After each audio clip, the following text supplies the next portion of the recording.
त्यांनाच अभ्यासाची गरज आहे आणि ज्या पद्धतीनं निवडणूक घेतो आहे, का लपवलं जातं आहे, त्यांनी उत्तर द्यावं ना. वकील आहेत ते आशिष शेलार.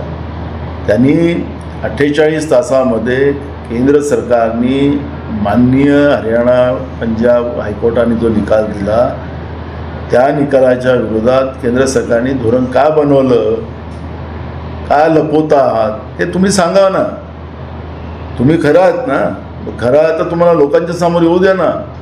तर तुम्हाला लपवायचं कारण काय? हे तुमचं लपवणं आणि या पद्धतीचं उद्धटपणं, कोणाची टिंगल करण्याचं काम जे करतात हे जास्त दिवस चालणार नाही. मतावर डाका तुम्ही टाकता हे आता लोकांनाही कळायला लागलेलं आहे आणि म्हणून या पद्धतीचं उद्धटपणाचे शब्द वापरून लोकांना नामोहरम करण्याचा तुम्ही प्रयत्न करत असाल, हा जास्त दिवस चालणार नाही असा आमचा त्यांना सल्ला आहे.